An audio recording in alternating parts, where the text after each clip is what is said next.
Olivier Garcin est pédicure podologue spécialisé en analyse posturale et podologie du sport. Il s'occupe majoritairement de spécialistes d'ultra-endurance. Il est responsable du staff podologique sur le mythique UTMB et membre de sa commission médicale. Il est aussi référent podologie pour Ultra Sport Science. Olivier Garcin maîtrise aussi très bien la podologie du skieur. Il dispense également des formations sur la prise en charge du coureur pour la société de formation For Food Solutions. Olivier nous parle de tous les sujets qui concernent le pied pour le coureur et pour tous les sportifs d'endurance dans l'instant outdoor. Bonjour Olivier, comment vas-tu ? Salut François, ravi de te retrouver. Écoute, impeccable. On se retrouve pendant la semaine à thème sur le marathon des sables. Alors si vous écoutez ce podcast en différé, pas forcément le jour où il sort, sachez qu'il y a toute une série pendant d'une semaine qui a été enregistrée sur le thème du marathon des sables. Et aujourd'hui, avec toi Olivier, on va parler d'un des gros problèmes qu'ils ont sur le marathon des sables, mais c'est un problème qui est connu pas uniquement sur le marathon des sables, sur beaucoup d'autres courses. Et plus c'est long, plus c'est vrai. C'est les problèmes que l'on va rencontrer donc au niveau des pieds et notamment les ampoules, mais il n'y a pas que ça. Et tu vas pouvoir nous en parler durant cet épisode. Aucun souci. C'est vrai que le marathon des sables, on va dire que le milieu, le sol est assez corrosif pour les pieds. Petit grain de sable, ça fait du mal. Donc, alors on va déjà commencer tout simplement par définir qu'est-ce que c'est les problèmes de pied. On a plusieurs. Il y a les ampoules. Les ampoules, tout le monde connaît, tout le monde a une ampoule dans sa vie, dû à un frottement excessif du pied dans la chaussure ou par un corps étranger, donc le sable, dans la chaussure. Après, on a tout ce qui va être les hématomes inguéaux, c'est-à-dire sous la plaquette de l'ongle, en fait, l'ongle noir, le fameux. Donc très algique, très douloureux, très facile de soulager, peut-être beaucoup moins présent sur un marathon de sable, beaucoup plus présent sur les trails de montagne, en descente. Et après, dû au pied qui tape dans la chaussure ? Ouais, alors en fait, dans la descente, on a le pied qui va venir glisser dans la chaussure, qui va taper. Donc ça peut être une des causes. Le caillou, la racine. Traverse la route. Qui traverse la route. Généralement, le caillou, il gagne souvent contre le pied. J'ai rarement vu un pied casser un caillou en deux. Donc le caillou qui traîne, mais aussi, donc, pour en revenir à ce pied qui descend, qui va venir taper dans la chaussure en descente, c'est aussi causé par le manque de force musculaire. On ne peut plus encaisser la descente, donc du coup on se laisse aller dans la descente et le pied va venir taper au fond de la chaussure. Donc il y a ça, il y a quoi d'autre ? Il y a la macération excessive. La macération, c'est que quand on reste trop longtemps dans le bain, on a le bout des doigts qui est tout fripé. Et il y a la même chose quand on court trop longtemps dans un milieu humide. Dans l'eau ou dans un milieu imperméable, genre dans des Gore-Tex, pour pas citer de marque. Pas trop fan de la chaussure Gore-Tex. Et dernier, il y a ce qu'on appelle la kératolyse ponctuée, qui va être en fait une petite bactérie qui va attaquer le derme et qui va venir faire des petits trous dans la peau. Ça, c'est beaucoup plus rare. C'est un problème un peu d'hygiène. Dans ce cas-là, il faut faire un traitement médical antibiotique et d'hygiène de chaussures et du pied. D'accord. On va plus parler donc de l'ampoule et de l'hématome sous l'ongle pour notre podcast du jour. Alors, écoute, avec plaisir, parce que c'est vrai qu'on entend beaucoup de choses sur l'ampoule. Est-ce qu'il faut la percer ? Est-ce qu'il ne faut pas la percer ? Est-ce qu'il faut mettre qu'est-ce qu'il faut mettre dedans, s'il faut mettre quelque chose ? Est-ce qu'il faut aspirer ? Est-ce qu'il faut la recouvrir ? Comment est-ce qu'on traite ? Il y a vraiment beaucoup de contenu à ce sujet et ça m'intéresse d'avoir finalement la bonne pratique pour pouvoir soigner et puis continuer ces aventures avec plaisir, parce que ça fait mal, ces foutues ampoules. Ça fait chier, pour rester poli. Parce que c'est pas grand-chose et ça peut vraiment entraîner des grosses conséquences. Alors pour en revenir, en fait, la meilleure des pratiques, c'est de ne pas avoir d'ampoule. Donc la meilleure des pratiques, c'est la prévention. Et en faisant une bonne prévention, on est quasiment sûr de ne pas avoir de grosses ampoules problématiques. Alors la meilleure des préventions, déjà, c'est de connaître son matériel. Chaussettes, chaussures, semelles du podologue. J'insiste sur la semelle du podologue parce que c'est nous qui les faisons, et si elles ne sont pas faites et pas adaptées à la course à pied, notamment d'ultra-endurance, ça va pas coller. Donc, on en revient à ce qu'on disait au dernier podcast sur les genoux. Il faut aller voir quelqu'un qui pratique et qui connaît les contraintes. Donc, il vous fera des semelles, dans ce cas-là, adaptées en connaissance de cause. Les chaussettes et les chaussures, je suis contre les chaussettes double pot, enfin les doubles chaussettes. Ça ne sert à rien. Et d'ailleurs, même ceux qui ont créé ces chaussettes-là trouvent que ça ne sert à rien, parce qu'en fait, les deux chaussettes ne seront plus en phase au bout de X lavage.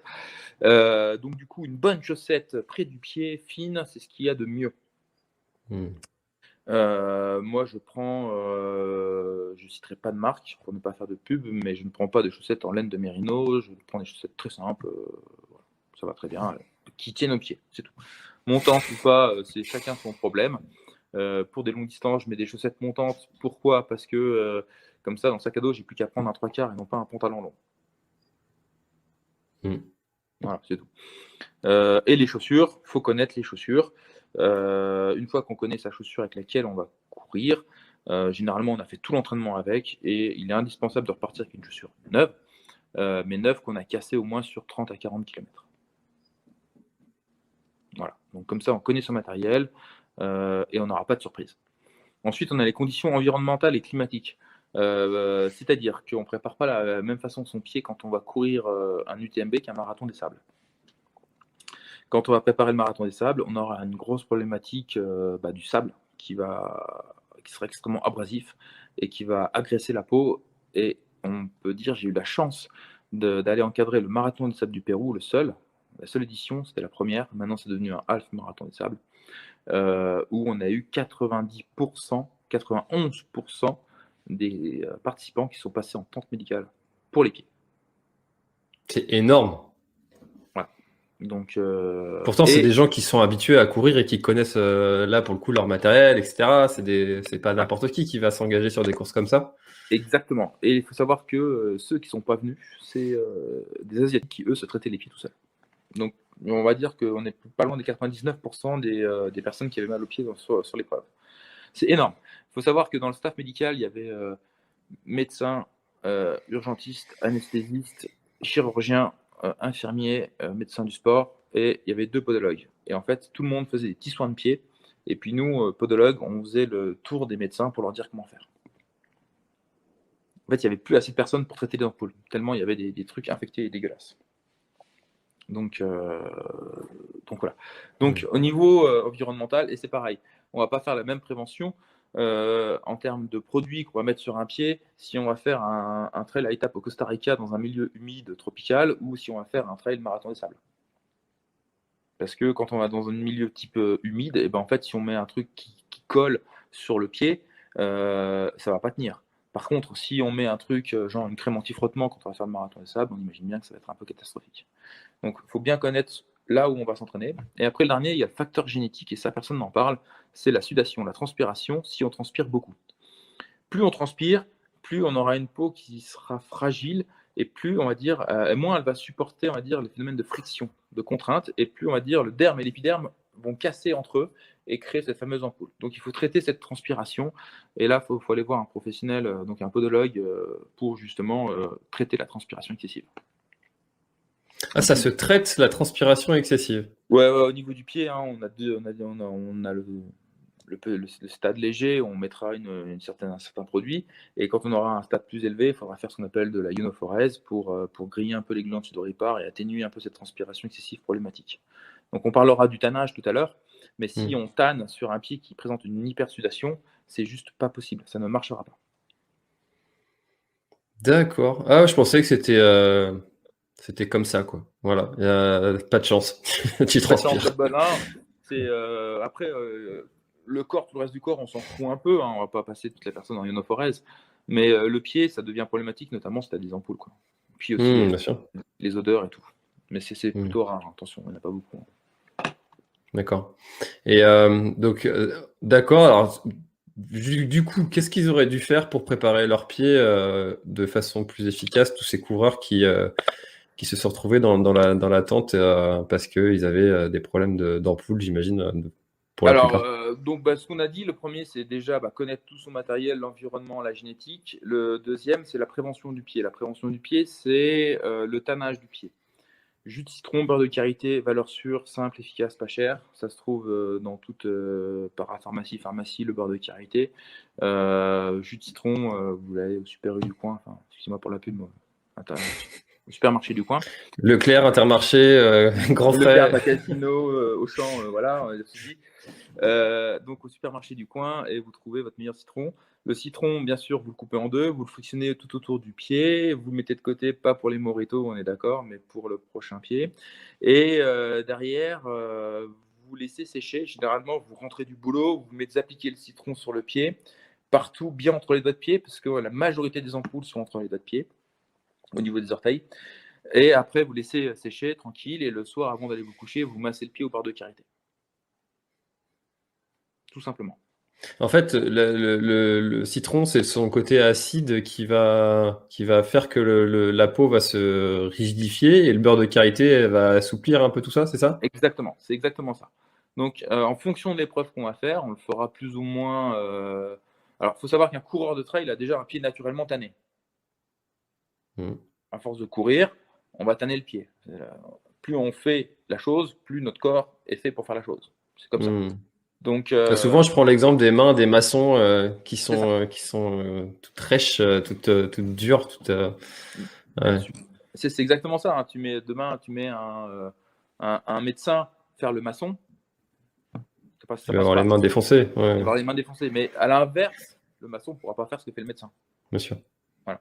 Donc, du coup, on en revient à la prévention se fait aussi en fonction de la course. Tu fais un marathon de sable, pour être beaucoup plus assidu sur cette préparation-là, la faire sur quasiment presque 6 mois pour avoir un pied vraiment rigide qui puisse accepter l'agressivité du sable.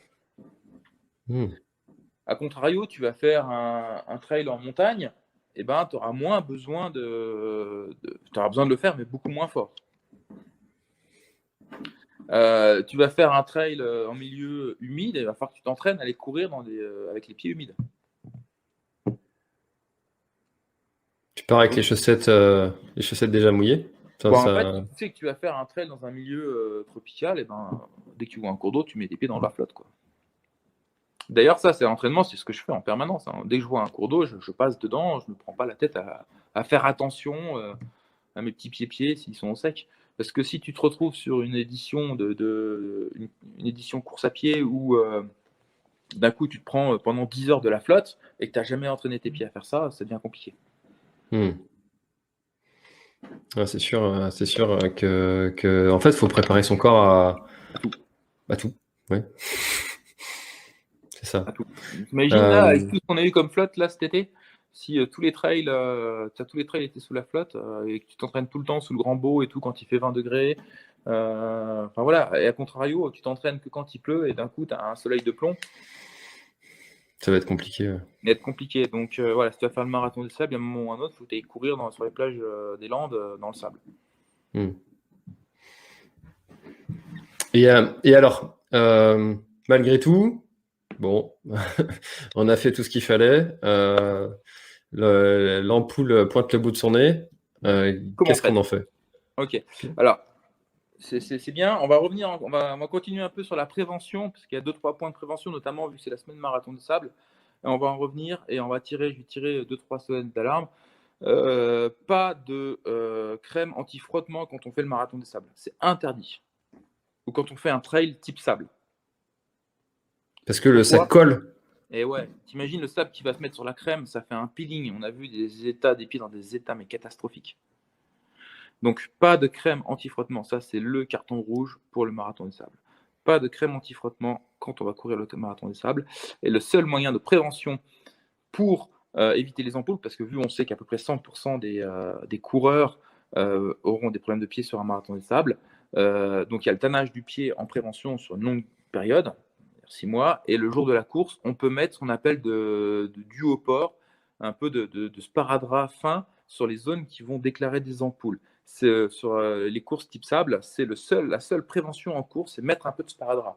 C'est pour ça que je disais, il faut connaître son environnement. Si tu vas faire un trail plus humide, mettre des collants, c'est juste impossible. Enfin, des pansements qui collent, c'est pas possible, ça va rouler tout de suite. Par contre, sur une course type sable, qui sera sèche, là, on peut appliquer. Ce sera le seul traitement préventif. Alors que, par exemple, si on prend un départ du TMB, pour ne citer que lui, Ouais. ça On c'est part sur... quelque chose qui est pas recommandé de partir avec Non, des sparadraps de prévention. j'évite. Après, j'aurai le deuxième carton rouge qui arrivera plus tard. J'évite de donner ce conseil, plus de mettre de la crème anti-frottement. Hmm. Déjà, on met dès le départ, pas beaucoup, un tout petit peu sur les orteils. On peaufine, on massouille un peu les orteils avec. Et après, on prend le cachet de Doliprane, le tube de Doliprane, là, on vire les cachetons, parce qu'il ne faut pas en prendre en course. On vire les cachetons et on met de la crème anti-frottement dans le tube. Comme ça, dès qu'on sent une petite irritation, un petit frottement, on enlève juste la chaussure, pas besoin d'enlever la chaussette, on met un petit peu de crème anti-frottement sur la zone qui irrite, on met la chaussure et on repart et c'est nickel. Sur la chaussette? Ouais, sur la chaussette, ça marche très bien. Ah d'accord, ah, je pensais qu'il fallait le mettre absolument à même la peau. Non, tu peux mettre sur la chaussette. Durée de la manip, 5 secondes. Bénéfice de la manip, je te fais pas de dessin. Ouais, beaucoup de serrage dedans au moins. Voilà. Parce qu'on on le sait, hein, on a parlé, on a fait un podcast sur les pathologies de genoux. Les ampoules augmentent de 50% les pathologies de genoux et de cheville. D'accord. Ah. Ça modifie, en fait, d'avoir une ampoule modifie ta façon, ton pattern de course à pied. En modifiant ton pattern, tu modifies le stress, tu as beaucoup plus de chances, beaucoup plus de chances de générer une pathologie de genou ou de cheville. D'accord. Ah ouais, bah oui, ça paraît logique en fait, parce que si on a une ampoule à l'intérieur du pied, ben on va tendance à se mettre sur les extérieurs, puis du coup ça va se répercuter plus haut et voilà. Donc au-delà du simple fait que la douleur fait mal, l'ampoule fait mal en elle-même, ça va générer des choses au-dessus et puis du coup ça vient de l'ampoule, mais c'est pas ça qui fait abandonner. Exactement. Les gens vont dire qu'ils vont abandonner pour des problèmes de genoux, mais très peu de personnes disent qu'ils abandonnent pour des problèmes d'ampoule. Hein. J'ai fait une fois abandonner sur l'UTMB le 9e à Courmayeur à cause d'une ampoule.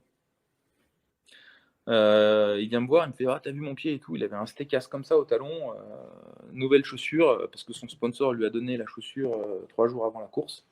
Et du coup, il a fallu absolument le faire abandonner parce que son objectif, de toute façon, il ne serait pas allé plus loin que kilomètre 100. Hein, je l'ai fait arrêter au kilomètre 80. Et son objectif, c'était les championnats du monde. Donc, du coup, il y a un moment ou un autre, tu dis t'arrêtes, tu guéris ta blessure et tu repars mieux après, c'est tout. Oui, c'est ça. Souvent, on voit les élites qui abandonnent alors qu'ils seraient très bien en capacité physique de terminer s'ils devaient serrer les dents, mais c'est qu'il faut qu'ils voient leur objectif dans la globalité et dans leur saison dans la globalité, je veux dire. Et puis, c'est pas le tout d'aller terminer, mais pour être complètement fracassé pendant tout le reste de l'année, quoi. C'est exactement ça, hein. Surtout quand tu commences à avoir une ampoule sur un UTMB à mi-course. Tu te poses des questions sur déjà de 1, tu vas faire une contre-perf, de 2, ta capacité d'abandon, tes chances d'abandon sont très très très hautes. Donc ça rime à quoi d'abandonner au 80 ou au 120? Autant arrêter tout de suite, cicatriser et être ok pour la suite, quoi. Ouais, bien sûr. Faut pas oublier, faut pas regarder les élites, en fait, la course des élites comme la course de Monsieur Tout le Monde. Nous, pour nous, l'UTMB, c'est une marathon des sables, l'UTMB, c'est le objectif, c'est là-haut. Si on se prépare toute une vie autour de ça, pour eux, c'est une course dans l'événement. C'est ça, c'est ça.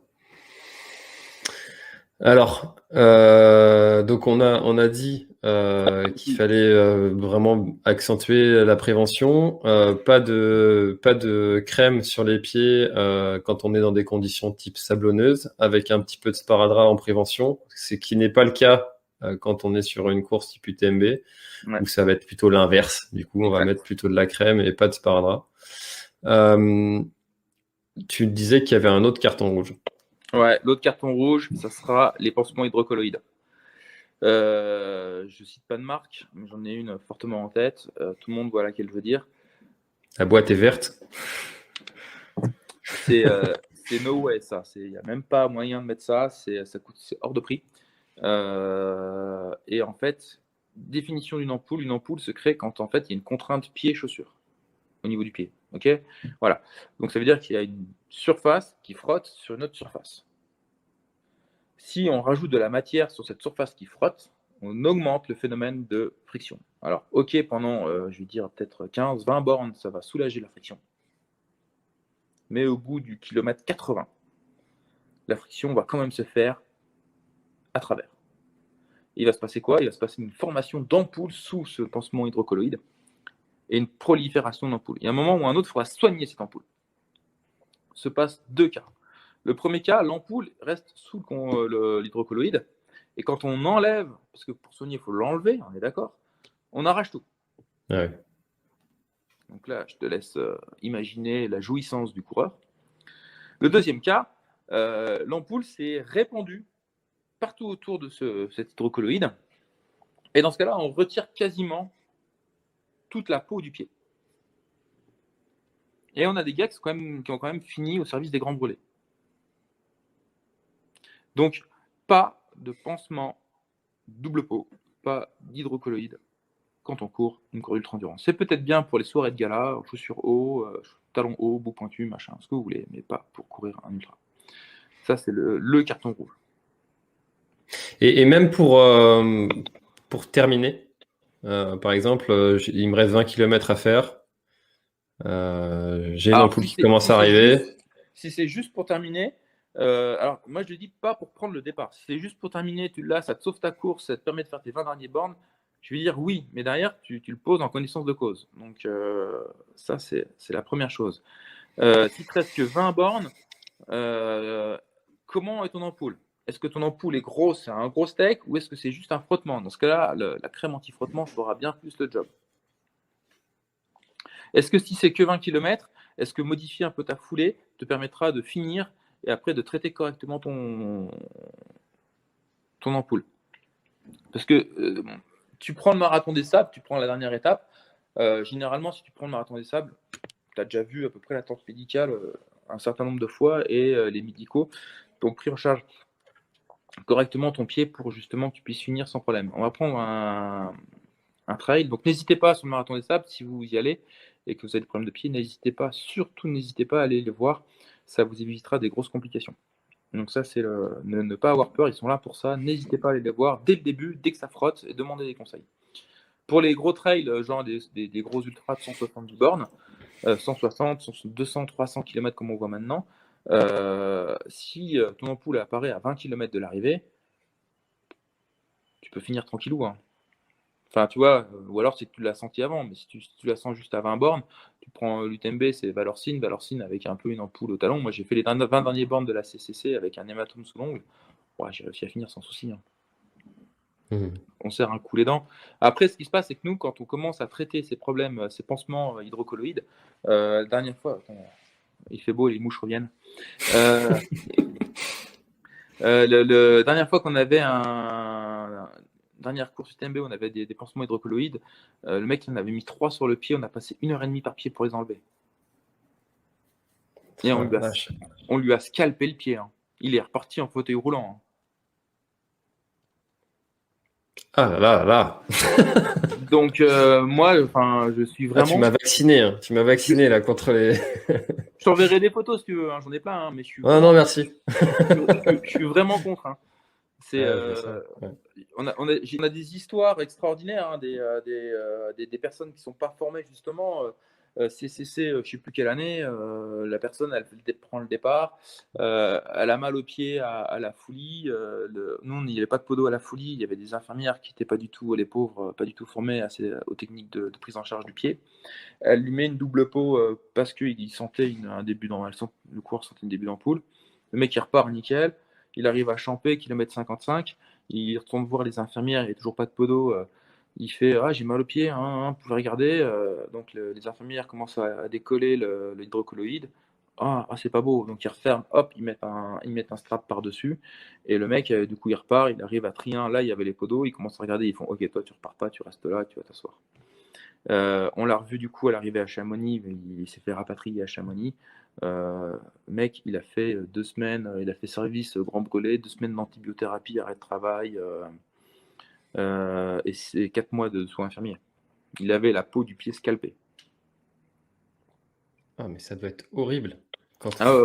Et ça arrive à tous les niveaux, hein, même des Ouais. gars qui ont fini 15 fois l'UTMB, on les voit arriver avec ça, parce qu'ils se disent, tiens, cette année, j'ai un peu mal au pied, allez, je vais mettre un peu de ça. Non, surtout pas. Ça, c'est no way. Hmm. Ah, c'est incroyable, hein, parce que finalement, ça, c'est vraiment, je pense, un des premiers réflexes de couvrir. Non, ouais, complètement, ouais. Hmm. C'est pour ça que la connaissance du matériel est indispensable. Et la connaissance de la chaussure est indispensable. De la Donc, chaussette, de la semelle, de tout. J'ai vu, même cas, hein, des mecs, des semelles faites par des confrères qui n'étaient pas adaptées pour la course longue distance, avoir des scalpes du pied à cause de la semelle. hmm. Oui, parce qu'il y a des matériaux en fait Complètement. qui génèrent en fait des frottements qui vont occasionner ces ampoules. Complètement. Nous, on a deux grandes familles de matériaux. On a les EVA et les PE. Les EVA, c'est de la mousse qui reprend de la position en permanence. Donc, la semelle s'use beaucoup moins vite. Mais si ça revient en position, ça génère de l'énergie. Et à chaque fois, en fait, ça va chauffer le pied et ça va générer un frottement, une friction donc, de l'ampoule. Et c'est pour ça que sur des semelles type, pour les podologues qui écoutent, pour des semelles de course à pied endurance, il faut mieux privilégier du PE qu'une polyéthylène qui, lui, va s'écraser. Il sera moins durable dans le temps, mais ça permet que moins durable, ça ne veut pas dire que ça c'est mort en 3 jours, hein. Attention, ça fait un an et demi facile. Et du coup, la semelle est beaucoup plus confort. Hmm. Oui, puis en plus, si on ne peut pas la mettre parce qu'elle nous occasionne des frottements, c'est pas l'idée qu'elle dure plus longtemps. Donc, On est d'accord. ok. Alors. J'ai l'impression que j'étais un peu scié là. Ah non, mais le coup des scalpels du pied, du scalp du pied, ça, j'ai l'image en tête et pour avoir eu déjà c'était plutôt des steaks au niveau des mains là. Ouais. Quand j'étais pompier, on faisait beaucoup de cordes et j'avais cette douleur-là au niveau des mains régulièrement. J'ai de la chance d'avoir la peau des pieds assez solide et j'ai rarement dans des ampoules. Mais du coup, j'imagine très bien cette douleur-là répartie sur tout le pied. Ça doit être. C'est pour ça que j'ai ça en tête. Imagine le steak que tu avais au niveau donc, des têtes métacarpiennes là. Bah, t'imagines d'avoir ce steak là sous tout le pied. Ouais, c'est ça. Donc si C'est tu veux, ça. tu pourras aller, je t'enverrai les photos. Ok. Bon, vous avez de la chance, vous en podcast, vous n'avez pas les photos.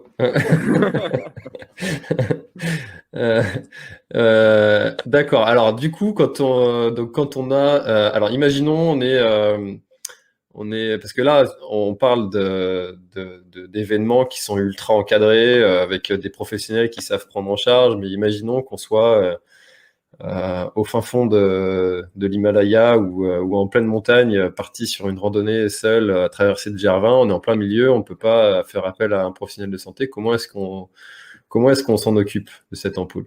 Alors, on en revient toujours à la même chose. Le tout, c'est pas avoir d'ampoule. Donc, dès qu'on sent le frottement, ça ne veut pas dire qu'il y a une ampoule. Donc, dès qu'on sent le frottement, si c'est en Himalaya, c'est un milieu montagnard, on peut appliquer une crème anti-frottement très facilement. Donc, on enlève la chaussure, on n'enlève pas la chaussette et on applique une crème anti-frottement. On évite immédiatement l'apparition d'ampoule.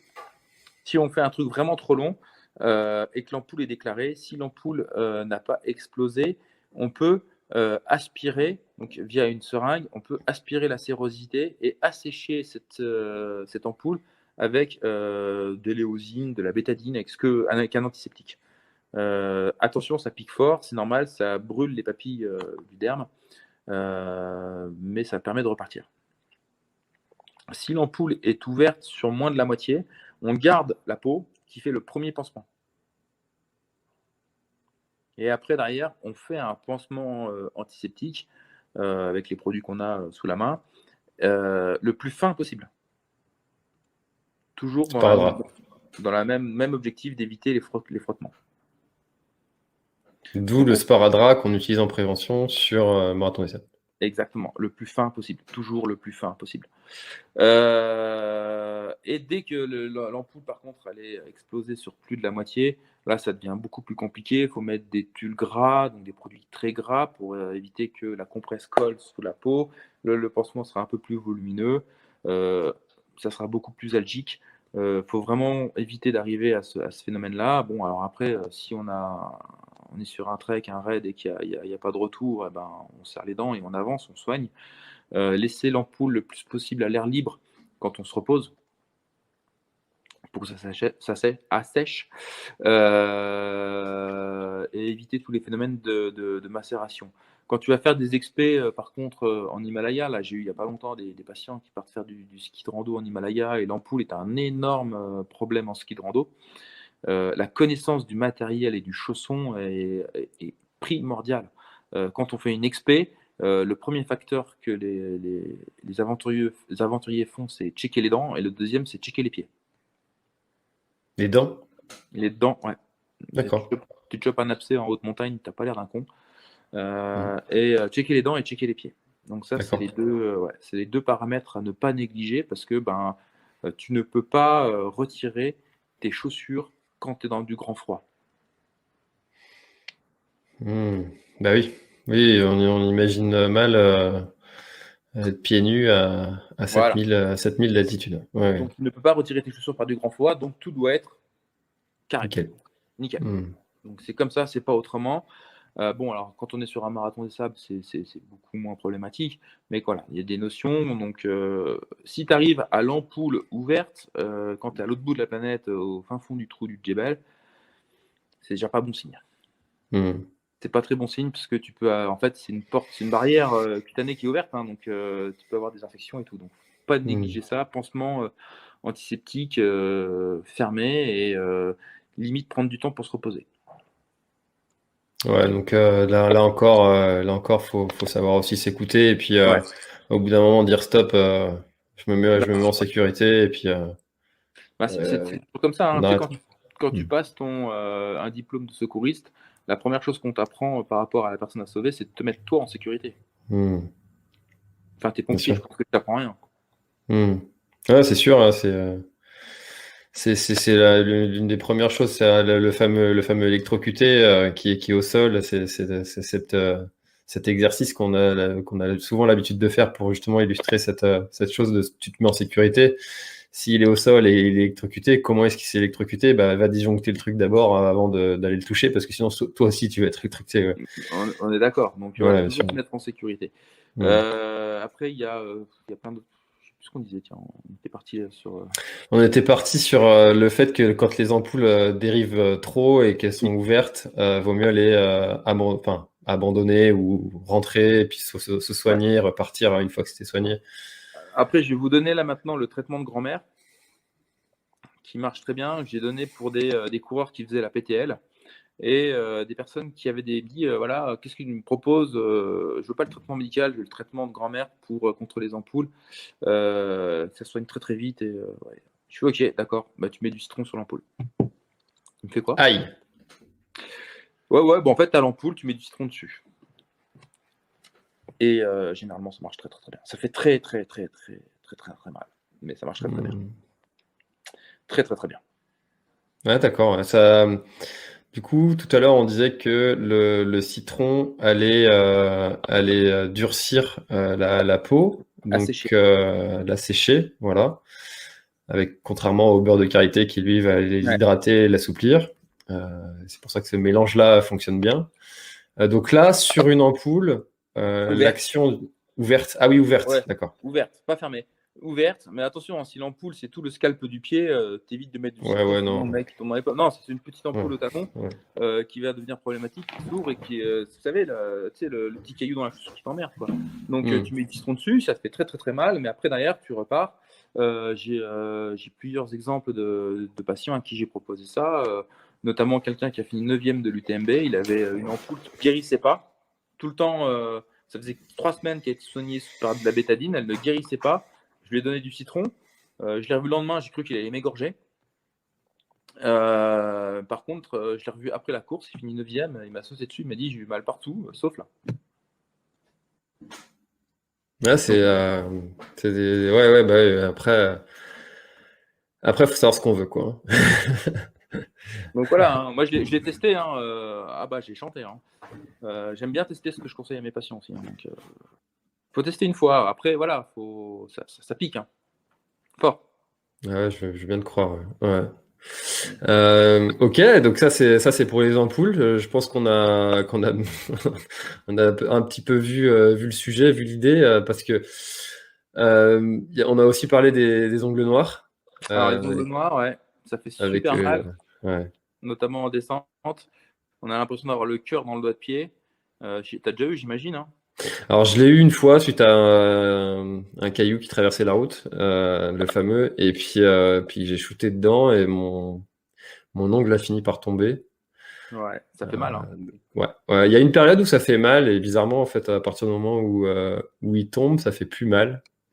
Ouais. Et c'était étonnant, en fait, parce que je m'attendais pas à ça. Alors, la douleur, elle est assez excitante, hein, et sympa. Quand tu te le fais, en fait, c'est la poche de sang qui va venir presser entre le lit de l'ongle et l'ongle qui va faire la douleur. Donc, tu as 48 heures pour percer l'ongle et vider cette poche de sang. Et donc, du coup, ça soulage tout de suite la douleur. C'est instantané. Quand tu fais ça en course, il faut aller voir le staff médical. Ils te le soulagent, ils te le font. Ils te font derrière, on fait de nous derrière un pansement compressif, c'est-à-dire qu'on va venir écraser l'ongle sur le lit de l'ongle pour éviter que la sérosité, la poche de sang se recrée. Hmm.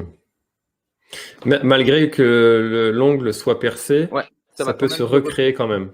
Ouais, ça va quand même se recréer. Donc, il faut vraiment venir écraser en fait l'ongle sur le lit pour éviter que ça se recrée. Et de cette manière, le coureur peut repartir sans aucun souci. Le, le soulagement est quasiment instantané. Pourtant, on pourrait être tenté de penser que se faire percer un ongle, ça doit piquer quand même. Ouais, ça pique, Non? hein. Pas de souci. Mais je crois que, comme je te l'ai dit au tout début, c'est une histoire de balance. Percer un ongle quand tu n'as pas besoin de le percer, c'est une abomination. Percer un ongle quand tu as un hématome sous l'ongle sous-lingual, bah, c'est vachement cool. Ouais, faites ce qu'il faut, soulagez-moi, quoi. Ouais. Voilà, c'est exactement ça. Donc Hmm. après, nous, on a d'autres techniques. On peut faire des incisions en distal ou en proximal de l'ongle, mais ça, on n'en parle pas. Mais le mieux, c'est de faire un trou sur l'ongle. Trombone porté au rouge, micromoteur, enfin peu importe tout ce que vous trouvez sous la main. Il faut vider l'ongle. Si vous êtes en raid, brûlez une lame de couteau et faites une petite incision. Brûlez pour la nettoyer, on est d'accord, hein, sinon, Ouais, parce bien qu'en sûr. fait, s'il y a du sang, c'est qu'il y a une barrière dermique qui est ouverte, donc on peut risque d'infection possible. Donc du coup, on nettoie tout correctement et après on fait un pansement compressif. Ça soulage immédiatement la douleur. Hmm. Et l'ongle, forcément, derrière, a de très grandes chances de tomber. Hmm. Mais il faut pas en avoir peur de ça. Ça fait partie du métier. On s'en remet bien. Je On confirme. en parlait des mains du maçon, hein, ça fait partie du métier. Un coureur de trail, tous les coureurs de trail, ils ont des doigts de pied assez atomisés, quoi. Donc, Hmm. Ah, c'est sûr, ça, c'est pas agréable pendant quand on y est, mais finalement la douleur passe assez vite. Ouais. ouais, tout à fait. Ouais, ça fait quoi, J'étais, ah, puis j'étais assez surpris. c'est un sale quart d'heure à passer et après, une fois que c'est fini, c'est plié, hein.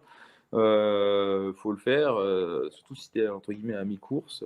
Si si tu es à mi-course, il te reste l'autre partie de la deuxième moitié de la course à faire en courant d'une mauvaise façon, tu repars avec des tendinopathies dans tous les sens, hein. Hmm.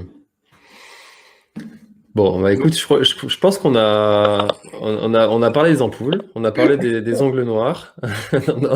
On est dans l'épisode le plus hardcore là Ah, encore, il n'y a, y a pas depuis le les photos, hein. début. Ouais, c'est vrai que des fois sur les réseaux sociaux, tu vois les gens mettre des photos de leurs pieds. Abstiens-toi, décris-nous juste. Non, il n'y a pas les photos, parce qu'on a des photos, on a un stock de photos extraordinaire, hein. On a des infections, on a eu on a une nécrose du talon. J'ai eu un patient qui a eu une nécrose du talon en ski de rando. Il a eu une ampoule en ski de rando. Parti faire un raid de 9 jours ski de rando. Il s'est dit, tiens, en rentrant de ski de rando avec une ampoule, si j'allais faire la Saint-Élion. Bonne idée. Bonne idée. Donc il est parti faire la Saint-Élion, nickel, il l'a bien fini, hein. Sauf que je l'ai revu 2 mois après avec l'ampoule qui guérissait pas. En fait, c'était un début de nécrose. Mais il y en a qui disent le ça va passer et ils le poussent un petit peu trop quand même, hein. Et ouais. Ça, il y a des fois, il doit y avoir une phobie du professionnel de santé où je veux pas les voir. Ouais, ils doivent se dire, ouais, non, ils sont incompétents, ils sont nuls, et du coup, je vais pas les voir. D'accord. Ah, on a Ouais. des trucs, j'ai eu des trucs assez sympathiques, hein. C'est pas grave, hein. L'ampoule en soi, c'est pas grave. C'est 5% de complications, mais quand ça complique, ça envoie du gros. Bah ouais, on imagine que de finir en grand brûlé, ça doit attaquer quand même un peu. Alors, est-ce qu'il y a autre chose que ces ongles noirs et puis ces ampoules qui peuvent être contraignantes pour ces efforts de longue durée ou dans des conditions particulières?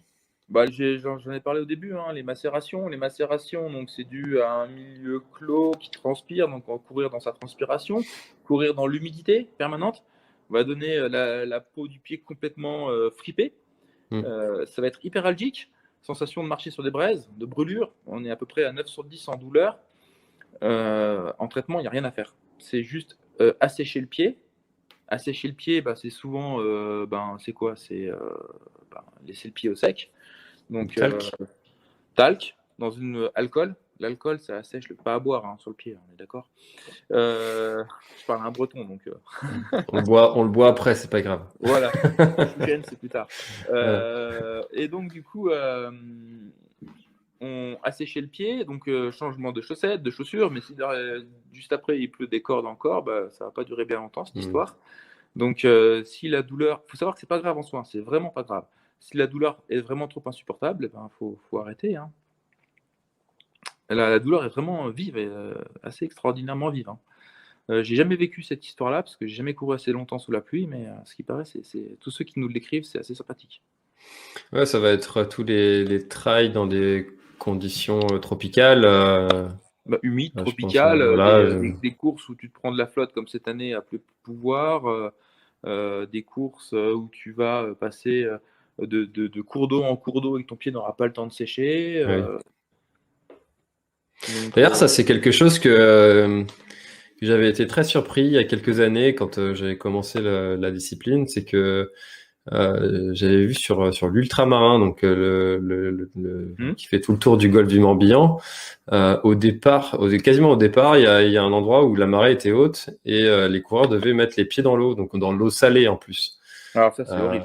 Voilà. Et beaucoup, en fait, ont enlevé chaussures, chaussettes pour traverser ce passage-là, ont bien séché leurs pieds et ont remis, en fait, chaussures, chaussettes après. Ouais. Et finalement, c'est une très bonne idée. Mais instinctivement, j'aurais jamais pensé parce que bon, tu cours, quoi, tu vas dans l'eau. Alors ouais, Mais- en fait, ce qui est le plus problématique, c'est plutôt le sel. Parce qu'en fait, tu as les pieds mouillés, c'était une chaussure bien respirante. Donc moi, je fais du swimrun. J'ai jamais eu d'ampoule en swimrun. J'ai jamais eu de problème de macération en swimrun. Pourtant, on nage avec les baskets et on court avec la combinaison. Enfin, j'ai jamais eu trop de soucis. Mais après, c'est pas des longues distances de course à pied. Maximum, c'est quand même 40 bornes. Enfin, 60 bornes pour le Tilleux, qui est la plus grande, on va dire. Mais si tu enchaînes alors plein de petits cours d'eau, bon, tu vas pas enlever tes pompes à chaque fois, faut pas déconner non plus. Par contre, si c'est vraiment le premier kilomètre, tu tapes une traversée de flotte dans du sable et dans du sel, de l'eau salée, ouais, t'enlèves tout et puis tu sèches bien après parce que derrière ça va être ça va être source de problème. Il y a plein de petites choses comme ça à savoir et à appliquer pour que l'événement se passe bien, en fait, hein. C'est un vrai apprentissage, hein, Ouais, puis on apprend tous les jours, hein. bien sûr. Tout le monde apprend tous les jours, à chaque fois, c'est clair et net. Notre coach au club me disait si vous avez une flaque d'eau, n'essayez pas de l'éviter à tout prix, absolument. Ça peut justement vous entraîner des blessures. Tu sais, les mecs, tu sais, des fois, il pleut beaucoup. Donc, quoi qu'il se passe, t'es trempé, puis ils veulent pas courir dans la flaque d'eau. Donc, du coup, ils vont mettre le pied à côté sur le talus, ainsi de suite. Et en fait, souvent, tu sais pas où tu poses ton pied, c'est là où tu peux te faire une entorse. Donc, du coup, il dit, mais si une flaque d'eau, mais allez-y dedans, vous en foutez, quoi. C'est bon, les gars, vous êtes des trailers, quoi. Ouais, puis mouiller pour mouiller. Ouais, on s'en fout. À la fin, de toute façon, tu cours. J'ai fait le trail des filles sous des trompes d'eau. On courait à la fin, on avait de l'eau jusqu'aux chevilles. C'était terrible. C'était marrant. Je pense que le commun des mortels n'a pas la même définition du marrant que nous. Ouais, c'était marrant. C'était que 30 km, hein, donc je pense que ça aurait été beaucoup moins marrant sur une distance plus longue. Mais là, Ouais. en l'occurrence, c'était assez C'est l'aventure. marrant. Ouais, voilà. C'est une aventure très aseptisée. Hein. Ouais, bien sûr. Merci Olivier. Je sais pas si tu as quelque chose à rajouter, mais moi j'ai trouvé cette description de comment soigner ses pieds sur des efforts de longue distance très très riche, déjà avec beaucoup de conseils à appliquer immédiatement pour tous ceux qui nous écoutent. Merci, il n'y a pas de quoi. Moi, je reste sur le principe de moins on en met, mieux c'est. Et plus on connaît ce matériel, mieux c'est. Donc ça, c'est la prévention absolue. Super. Eh ben, merci beaucoup Olivier, puis à bientôt dans un prochain épisode. Eh ben, écoute, ça marche. Merci François pour ton invitation. Ciao. Ciao. Cet épisode est maintenant terminé, merci de l'avoir écouté jusqu'au bout, et si vous êtes encore là, c'est sûrement qu'il vous a plu, alors n'hésitez pas à le faire savoir autour de vous, c'est la meilleure façon de faire connaître le podcast L'Instinct Outdoor. Parlez-en, partagez les épisodes, merci beaucoup pour votre fidélité, et à très bientôt dans un prochain épisode.